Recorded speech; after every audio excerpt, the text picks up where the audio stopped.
Moving your mom or your dad or yourself isn't just about moving things from one place to another. It is much more complicated than that, as are so many things having to do with later life.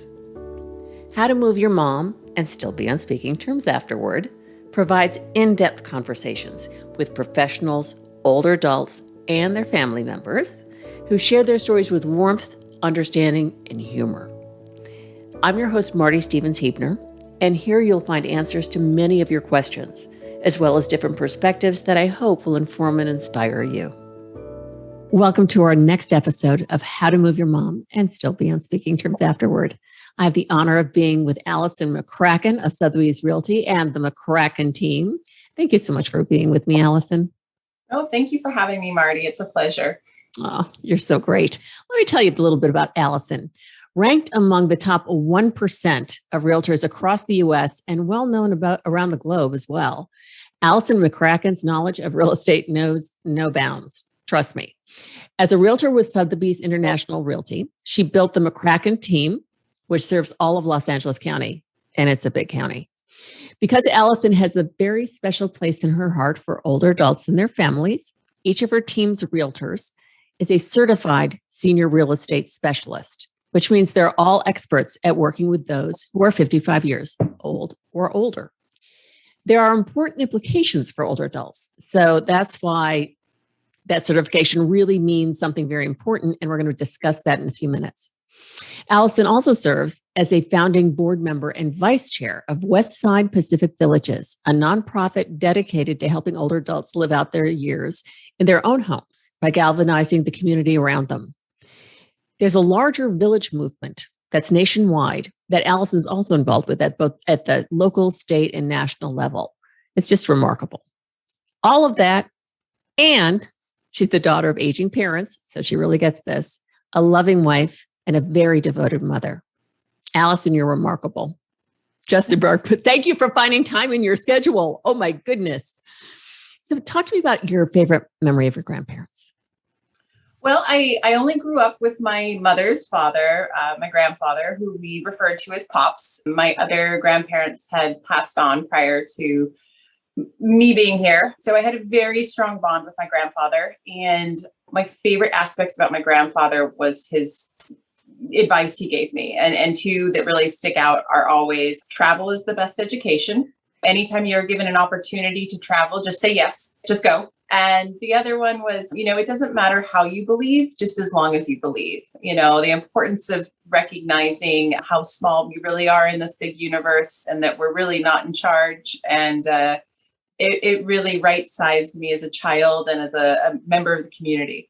That's wonderful. And especially it's about acceptance too of other people and their beliefs. And yeah, we are very small. I like to go out sometimes and just look at the stars when I'm stressed out. It's like, I'm a very small part of this. What do you love about what you do? I think at the end of the day, we're really about quality, not quantity. And even though we happen to have quite a bit of quantity right now, the relationships we build with our clients are truly, they're lifelong. We make a difference in their lives, whether it's the adult children or the parents themselves. And we form friendships. Most of my clients are all truly now my friends, if they haven't passed on. And so that's the best part. It's always a different story. It's always a different client. Everybody's needs are slightly different. But at the end of the day, the service we provide and the quality of the relationship is really what I enjoy. You have such a warm personality. So it's just natural that people want to stay in touch afterwards. Fantastic. Now, how were you drawn to working with older adults and their families? Real estate has always been my sixth sense. And so I knew that real estate was my calling professionally, but in order to really fulfill my heart, I had to combine working with what I'm very passionate about, and that's protecting seniors. Some people are passionate about protecting animals or less privileged children. For me, it's always been about protecting our elders, and I was lucky to find a way to blend those two things, the real estate and seniors. You can really go home at the end of the day, know you really made an impact on someone's life, especially in this very hot real estate market. What does it take to make a home safe and comfortable for people to live out their later lives in? There's a lot of different aspects depending upon the home itself. Are there trip hazards? Are there 2 stories? Is there a place to put in an elevator? Is there an easy way in from the garage to the front door? Is arthritis an issue and the windows are too difficult to crank open? So there's so many different things that go into deciding how to stay home, if you should stay home, and then creating a safe environment. And it's not just safe, it's really important to create an inviting environment. There's nothing more depressing than being faced with a disability on a regular basis. So we really strive to look for solutions that eliminate the need to be reminded that we're aging, because we're all aging. And it's really frustrating when we have to face that reality. So if we can eliminate that in our homes, then it really leads to just a happier life.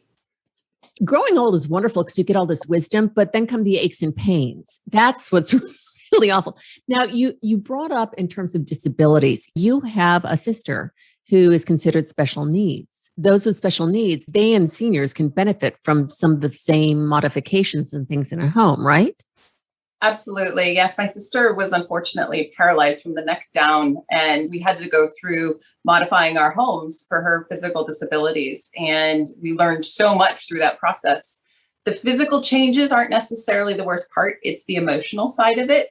Mm-hmm. And so to be able to recognize where we can minimize the emotional impact is really, I think, the most beneficial part of it. That's fantastic. And you are also a member, a very active member of the Leukemia and Lymphoma Society, correct? Because of that? Part of it, yes. We definitely support so many causes that kind of circulate around how we've been touched through our lives, whether it's leukemia or Alzheimer's or anything really. And I'm wondering too, people think of the ramps going into the home. And if you're remodeling your home, especially your bathroom, just make it great for aging in place. Just a walk-in shower, no little rim. What other things can they do? So zero threshold showers are a perfect example of a way to modernize a bathroom without having it obvious that there's something that you're having to step over. Wider hallways. If you're going to do a major house remodel, I would recommend consulting somebody that specializes in this, because it doesn't have to be for someone who's aging. It could be actually just for anybody. And the benefits of it are going to be more natural light, what better placed fixtures, easier fixtures. Everything is really designed to simplify your life. Forget worrying about walkers and wheelchairs. Also consider what life would be like with my young child. Getting a stroller inside a house or in a certain area is not the easiest thing to do. So the universal design approach benefits everybody, not just people that are aging or have a disability. I find it so interesting because as a realtor, you're helping people sell their homes and move out of them. And yet with your involvement in the village movement and Westside Pacific Villages, you're really all about keeping people in their homes as they age. Talk to me about that, because that's very interesting. It's kind of a paradox in a way. What's interesting is that 95% of older adults want to die in their homes. They do not want to leave. They do not want to go to an assisted living. Assisted livings are fantastic, and they are very beneficial for multiple people. But the majority of people want to age in their homes, age in place. And there's nothing better than allowing somebody to do that. Now, the village movement is basically neighbors helping neighbors. So imagine taking out your trash cans in LA. They can get so heavy if you really fill them up. And that's a major fall risk for a senior. So, or someone who's broken their leg when they can't do it themselves. So we coordinate, let's say, the high school students to come every week and take out your trash cans and put them back. Or we have hair and nail day. So on Fridays, we round everybody up pre-COVID and we take them all out. It's just good old fashioned neighborly values that we've been able to implement. And the interesting thing about it is, yes, it's a way to keep people in their homes longer and happier, but it creates a thriving community. And then those communities become more desirable to move to. So when people are moving from one location to another, whether they're migrating to be closer to their grandkids, now people are seeking out areas that have villages. So there's built-in support right away and new friends and places to volunteer and services to be provided. Whereas before, everybody was afraid to make a big jump because they didn't have something just to plug into. And also because Los Angeles, especially, we tend to feel very disconnected from our neighbors. It's a very odd experience coming from Buffalo, where we were all knew each other so well. And I can only imagine how everybody feels more connected in that community because of this. What did it take to launch Westside Pacific Villages? Well, we started the process almost 12 years ago, and then we officially opened our doors 10 and a half years ago. So there was a lot that led up to opening. A strong board, kind of identifying the membership prior to opening, funding, office space.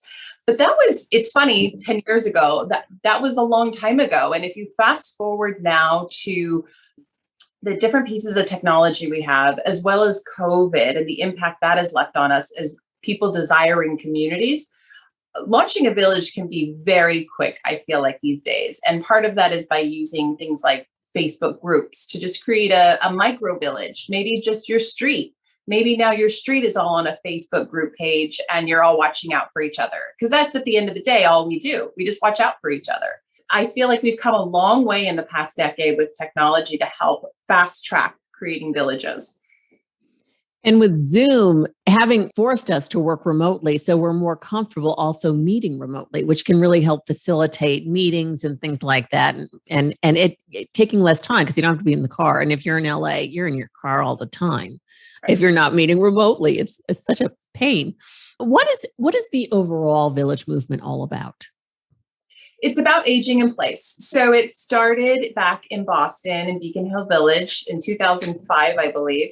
And it was a bunch of neighbors that got together that said, we're not going to lose our independence as we age. We're going to band together. We're going to look out for each other. We're going to enjoy our retirement years. We're going to travel together.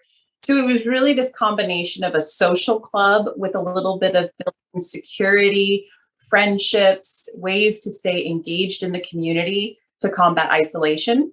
And so I think the real main points of a village are to feel connected, to feel safe, and to thrive in your home, to really prolong being able to stay independent for as long as possible.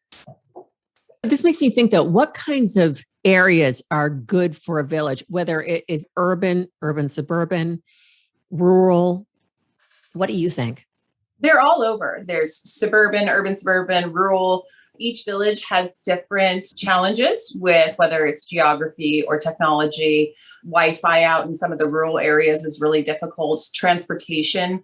LA is very big on transportation with our membership, whereas in other areas like Boston or New York, where there is public transportation and it's commonly used even into your later years, transportation isn't the number one request. So every village reflects the needs of the community. So we don't shovel snow out here in LA. We do in Buffalo.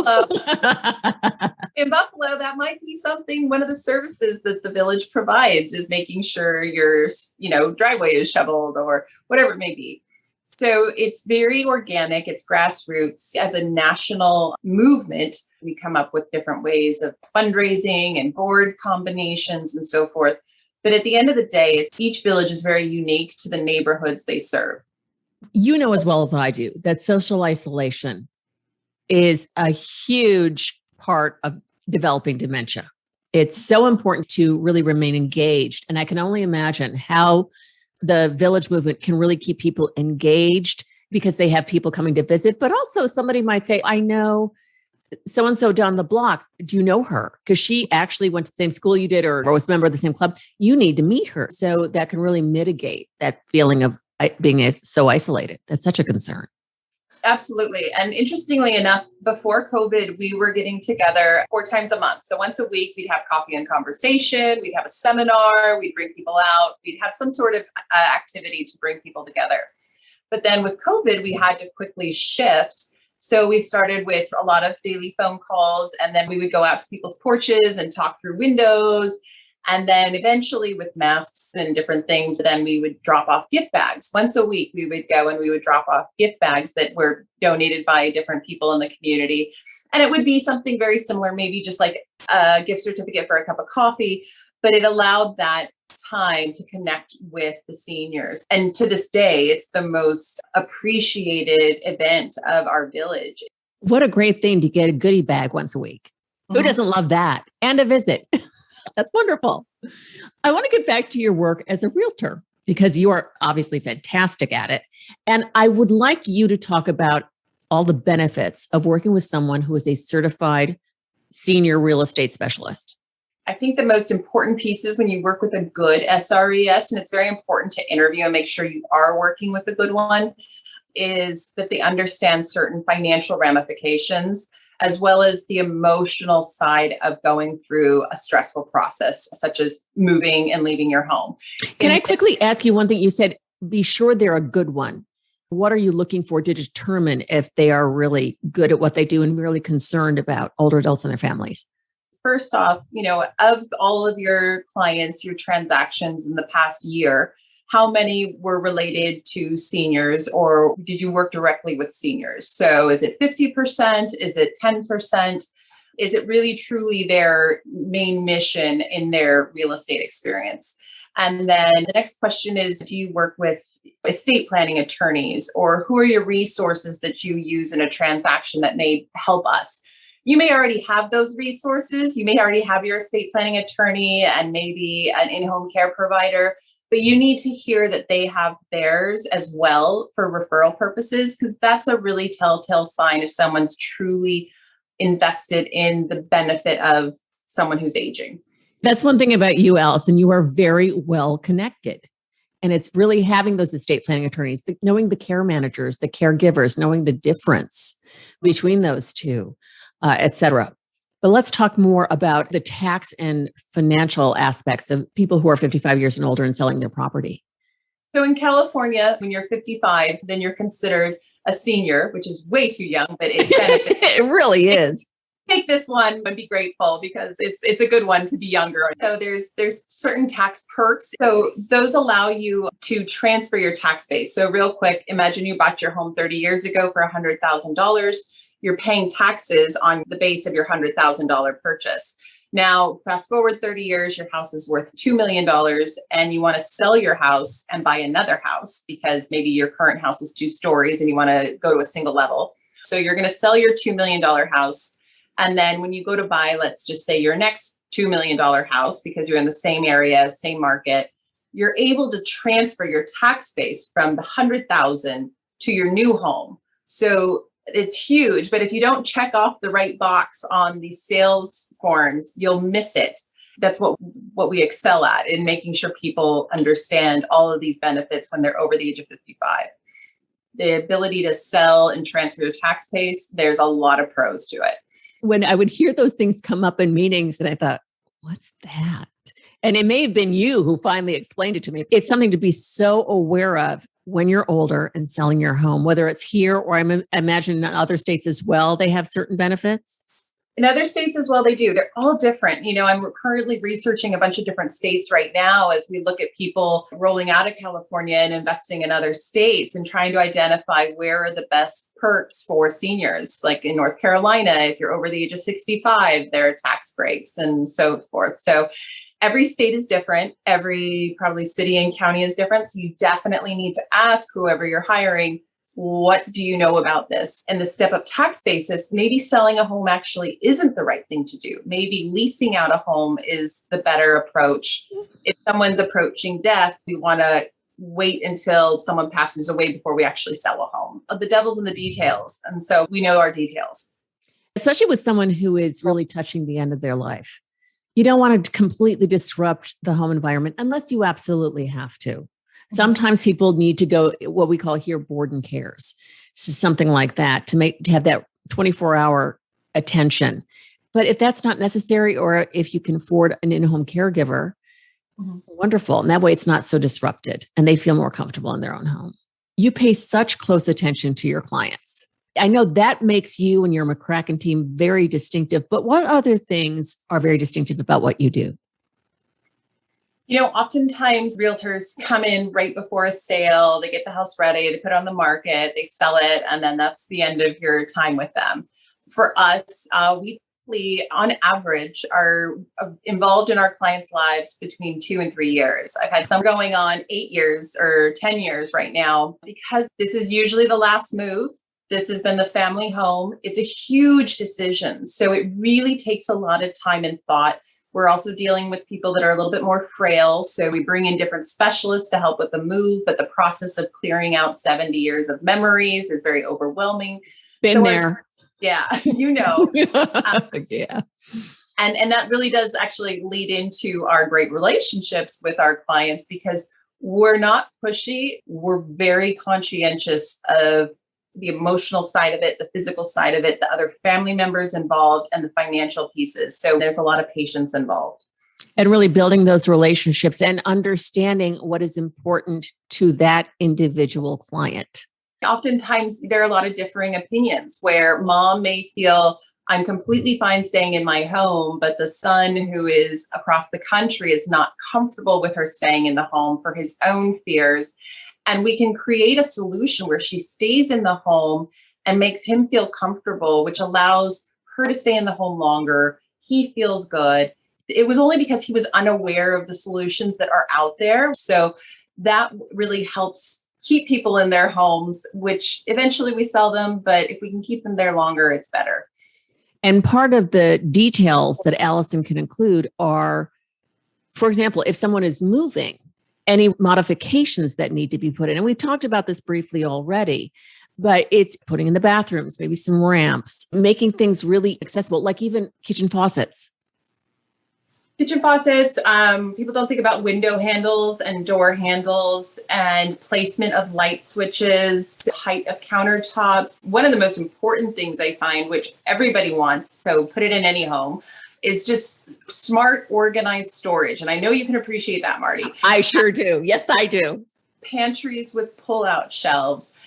Things that aren't so high, you need a step stool to get up to the top. Really trying to keep things at waist height as much as possible. Great storage spaces, because typically you're usually downsizing from a larger home to a smaller home. So, that the linen closet, the pantry, the garage is very well organized. Invest in great cabinetry. You don't need as much space as long as it's organized properly.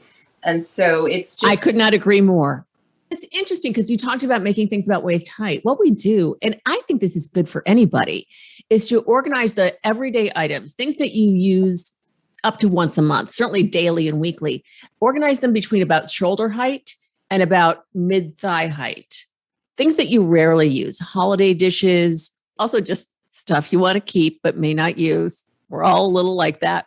Put those in the upper shelves and the very bottom shelves, because that way, maybe just once a year, you have to pull it out or get somebody to help you pull it out. It makes it much easier. Also, make sure there's plenty of space in between furniture, because those are sharp corners, easy to fall on. Also, you were talking about the wider hallways. Who doesn't love higher hallways? And just plenty of room to ambulate. God forbid you trip and fall on something. You don't want to hit the corner of that furniture. It's amazing what you can do to make things more comfortable. Definitely. And if you are in the process of looking to buy a new home or even build your own home, I mean, we work in all price ranges from 500,000 to 50 million. So we have clients that can design whatever they want, but sometimes they aren't even thinking down the road 20 years, or even if you break a leg or something. Design a house where you know where you would put an elevator should you need it one day, rather than having to install a chair ramp. It's very easy to stack closets on top of each other and then know that one day that's where the elevator can go in. A lot of the newer homes now are really thinking about these things. I know you're also working on remodeling your own home for aging in place. Everything's very accessible. Yeah, maybe I created it in my mind, but I'm having to have a hip replacement in the next couple of months. I'm not your standard age to need a hip replacement. I was going to say, you're so young for that, but it happens. It happens. You break legs. Thankfully, we live in a single story home where I didn't have to think about how am I going to get up the stairs to get to the shower. So we're designing our home, remodeling it with the intent that people can come and see how we've designed it should they ever want to replicate it, kind of be a model home. So wider hallways, lots of natural lights, skylights, ramps that you would never really think, oh, this ramp was designed for someone in a wheelchair. Just, it's a beautiful, why didn't people do this before type of thing. I guarantee you getting the groceries in the house are going to be a lot easier. And then where the laundry room is, where the storage is, how the bathrooms are designed, the types of windows we choose. the way we design the landscaping and low maintenance and front porches. Front porches to me are super important in staying connected with your neighbors. Being able to go out front and sit and wave hi to your neighbor while they walk by with their dog. I might not be able to physically go walk right now, but I can at least participate in the community that way. So all sorts of things that don't scream out, I need help, just great, smart ways to design a house that really makes you feel alive. And is welcoming. And you mentioned the baby strollers. So it's easier for parents with very little kids. Dog strollers. Most people have dogs now with dog strollers. Just even luggage, those of you that travel a lot, it's just smarter. At the end of the day, it's just smart design that benefits everyone. And sadly, only 4% of homes in the United States are actually accessible to people with disabilities. So there's a huge market out there. Especially if you're a contractor. Yeah. You know, it's interesting because you mentioned that you work with homes that are worth $500,000 and homes that are worth $5 million. For people who don't live in Los Angeles, 50 million. 50 million and up. For Los Angeles, 500,000 is the lower end of real estate. That'll get you a condo at the most.